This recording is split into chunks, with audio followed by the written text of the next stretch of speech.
Good morning students. Today we are going to discuss next topic of this chapter, that is role of microbes as a biopesticide. See what these pesticides are.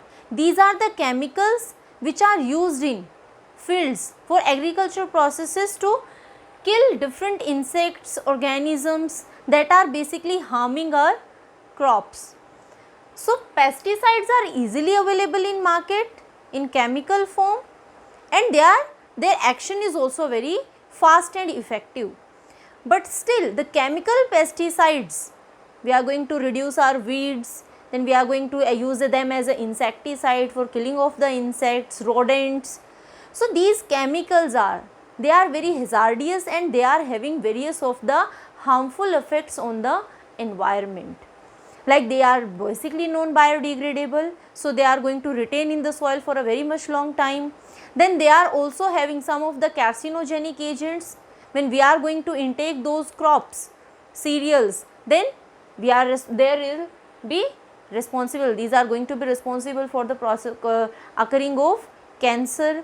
So these are having various harmful effects. That's why using microbes for pesticides is much more beneficial, because these microbes, they are not going to harm our environment, they are not going to harm our crops, plus they are also not going to harm the quality of our soil.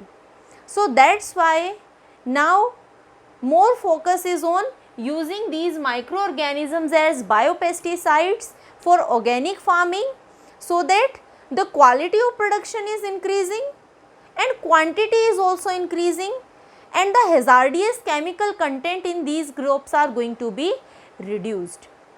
So pesticides, different biopesticides are used. Some of the pesticides, they are used for the removal of unwanted plants which are weeds. So various bioherbicides are used to remove unwanted weeds from the plant. Now what should be a characteristic of a bioherbicide? That should be specific to the weeds only, means it is going to target the weeds only. There should be no influence on our crops. So there are several examples of these bioherbicides, like Phytophthora palmivora, that is used to reduce a weed, that is milkweed vine, that is basically present in orchid yards. So in orchid yards, this is a common weed that is being reduced by Phytophthora palmivora. The second example is in India, the unwanted cacti, they are going to grow everywhere. So the number of cacti are reduced by using an insect, that is cochineal insect, that is specific to these cacti. Another example is Chrysolina beetles. Now these Chrysolina beetles, they are going to reduce another weed, that is Hypertium perforatum. Cercospora rhodamanii, that is going to reduce water hyacinth, that is another weed.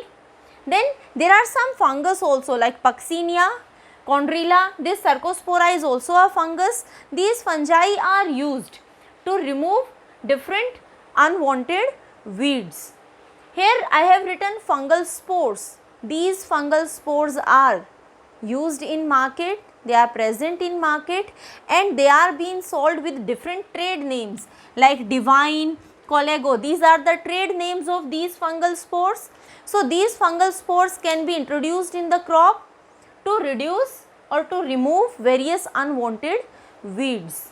Then the smoother crops are there. What do we understand by smoother crops? These are the crops which are not allowing the weeds to grow in their vicinity. So they themselves are responsible for the weeds, removal of the weeds. So they are suppressing the growth of the weeds. How? Because they are going to uptake nutrients so much fast that the weeds are not going to able to grow nearby them. Some examples of such smoother crops are alfalfa, soybean is there, sunflower are there. So these are used to reduce the or remove the weeds and with least effect on the soil as well as the crops on which we are feeding.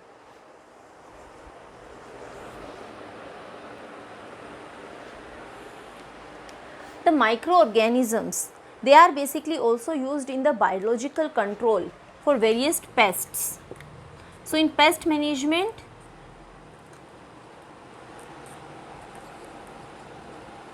also there is use of microorganisms. For example, the first one is baculovirus.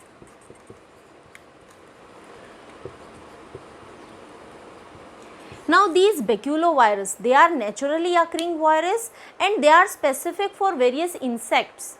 So they are going to kill the insects that are harming our crops. Some of the common insects like beetles are there, ant is there. Now if we talk about this baculovirus, it is a virus that is having double stranded DNA and it is belonging to the genera Nucleopolyhedra.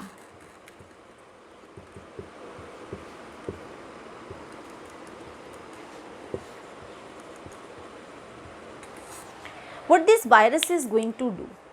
This virus is going to enter into the cell of an insect.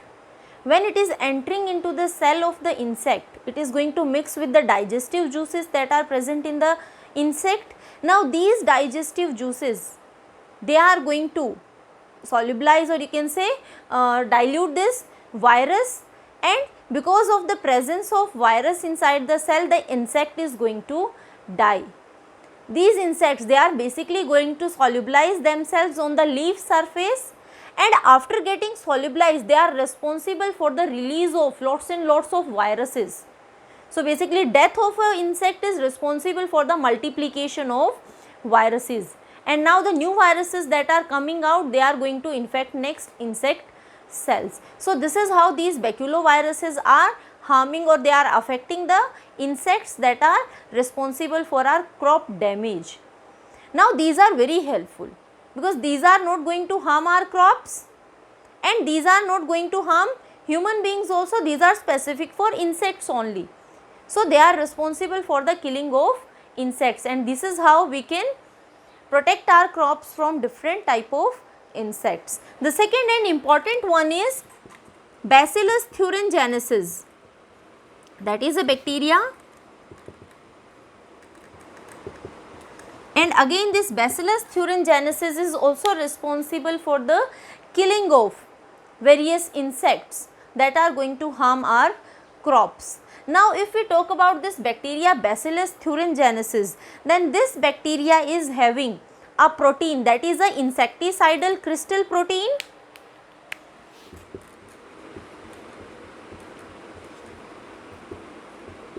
Crystal protein, so it is having lots of insecticidal crystal protein, and the common protein it is having is a thurioside. That is the most common insecticidal crystal protein this Bacillus thuringiensis is having. Now when this Bacillus thuringiensis is going to infect a insect cell, then these crystal proteins, they are going to be broken down into fragments by the digestive juices of the insect, and the fragments of this protein are responsible for pore formation in the gut of the insect, and because of this pore formation in the gut, the osmotic regulation is going to be disturbed and the insect cells are going to, or the insects, they are going to burst. So there is bursting of the insect cells, and this is responsible for the death of the insect. Now what scientists have done? The scientists have tried to find out the gene that is responsible for, that is coding for this insecticide crystal protein. They have taken this gene from this bacteria Bacillus thuringiensis, and they have incorporated this gene into the genome of various plants like cotton is there, tomato, brinjal, with the help of recombinant DNA technology.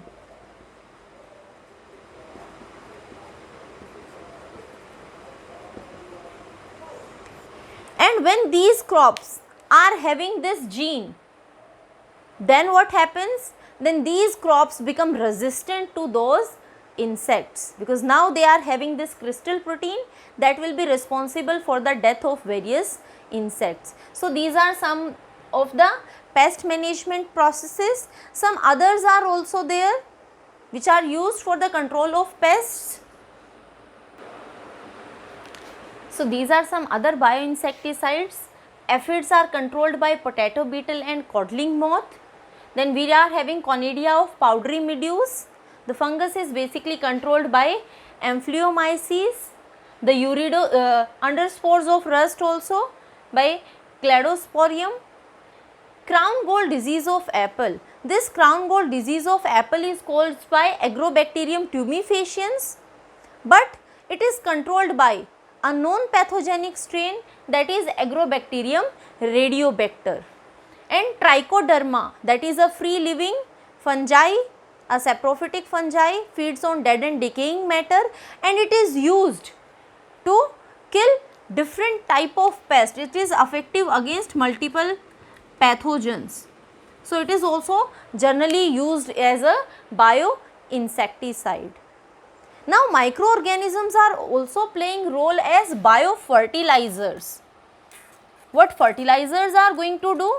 Fertilizers are going to enhance our production by improving the quality of soil. So the chemical fertilizers which we are using, it's biofertilizer. So they are going to enhance our quality of soil. See, in market different chemical fertilizers are there. Some are nitrogen fertilizers which are going to enhance the nitrogen quantity of the soil. Phosphorus is there.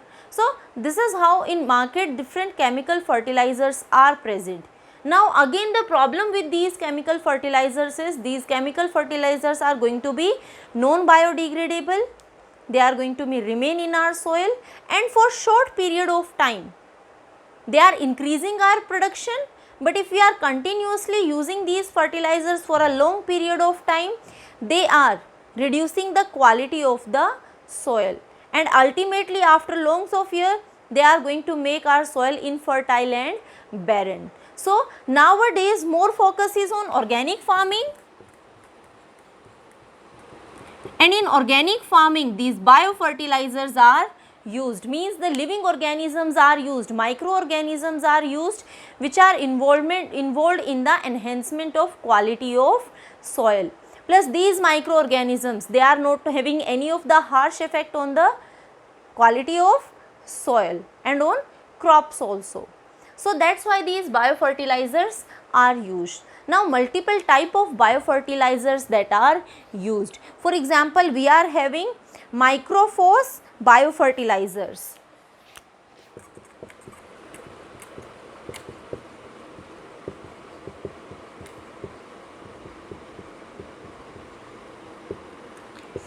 Microphos biofertilizers means these are the microorganisms which are responsible for increasing the concentration of phosphorus in the soil.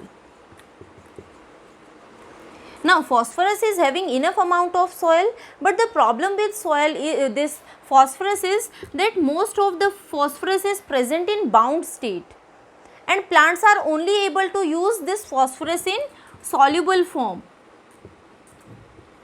that can be easily absorbed by the plants. So what the microorganisms are going to do? These microorganisms, when they are present in the soil or they are introduced into the soil, then they are responsible for conversion of this bound state of phosphorus into the soluble form, so that microorganisms, the plants can easily take this phosphorus and they can use for their proper growth. Now there are different microorganisms like Pseudomonas trita is there,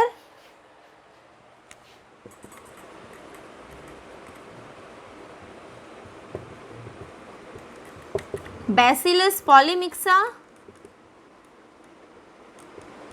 Aspergillus also. So all these are responsible for increasing the concentration, soluble phosphorus concentration for our crops. The next one is free living nitrogen fixing bacteria. These free living nitrogen fixing bacteria, they are responsible for the fixation of atmospheric nitrogen into the soil, because we know that plants are not able to use atmospheric nitrogen, they are going to use this nitrogen in compound forms. So simple example is we are having Azotobacter. So that next is free living nitrogen fixing bacteria. So fixation of nitrogen is done.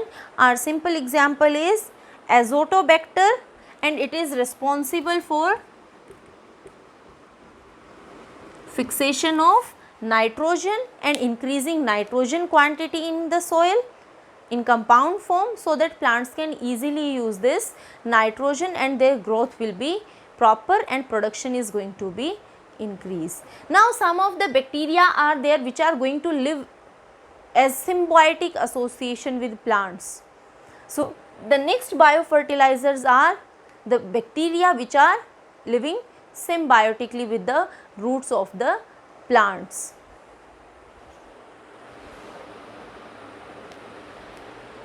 So third example of biofertilizers are symbiotic nitrogen fixing bacteria.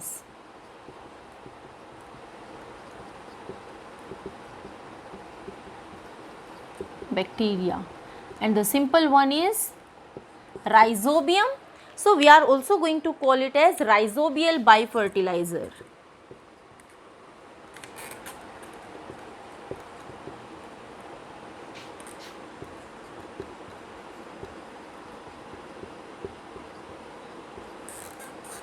This symbiotic word means that these plants are going to reside, mutually associate with the roots of other plants. Like Rhizobium is there, and Rhizobium is responsible, or it is living as a symbiotic association with leguminous plants.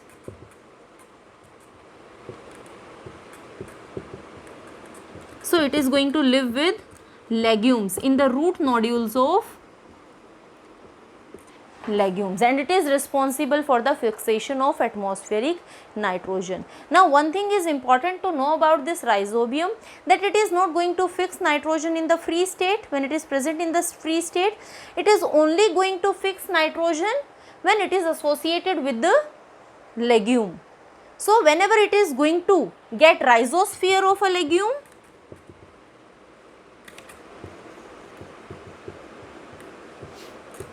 it is going to enter into the roots of legume and finally going to form root nodules, and only inside these root nodules the Rhizobium is going to fix nitrogen. Now there are various leguminous plants and there are various species of Rhizobium, so they are going to be specific for the leguminous plants. For different leguminous species, different Rhizobium are going to show symbiotic association and they will be involved in the process of nitrogen fixation. Now another biofertilizer is mycorrhiza. That is again a mutual association, a true mutual association, and that is going to occur between fungus and roots of higher plants. So we are going to discuss about mycorrhiza.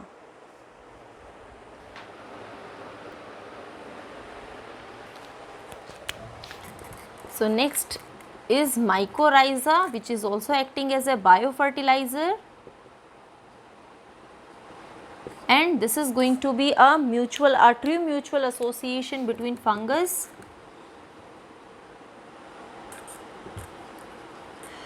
excuse me, and roots of higher plants.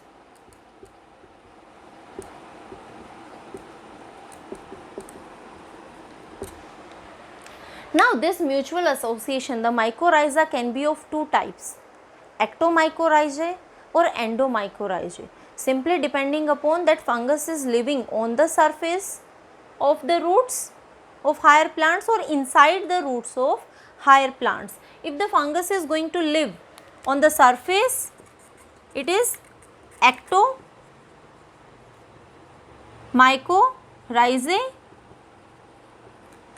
and if it is going to live inside, It is known as endomycorrhizae.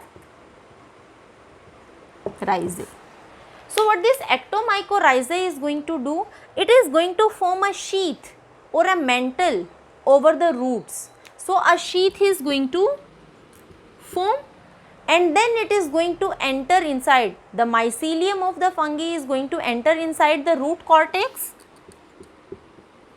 and there it is going to form a net like known as Hartig net. What this ectomycorrhizae is going to do, it is going to increase the surface area for more and more absorption of water, nitrogen, and it is also protecting the plant from various pathogens. It is helping in absorption of water. So main function is to increase surface area for absorption and going to form a sheath on the outer surface of the roots. While the endomycorrhizae, they are not going to form the sheath or the mantle, they are going to enter inside the cortical cells of the root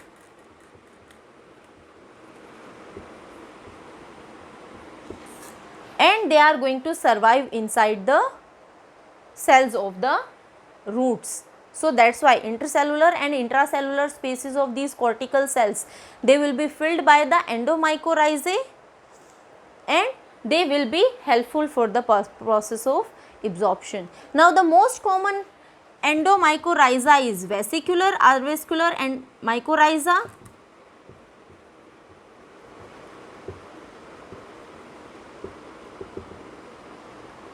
Which is basically going to form vesicles inside the roots of the plants, and these vesicles will be responsible for the storage of food. So these are some of the biofertilizers which are going to enhance the quality of the soil and which is finally affecting our production, and nowadays very much used in organic farming, and there are roles of microorganisms which are beneficial for us. So that's all about this chapter.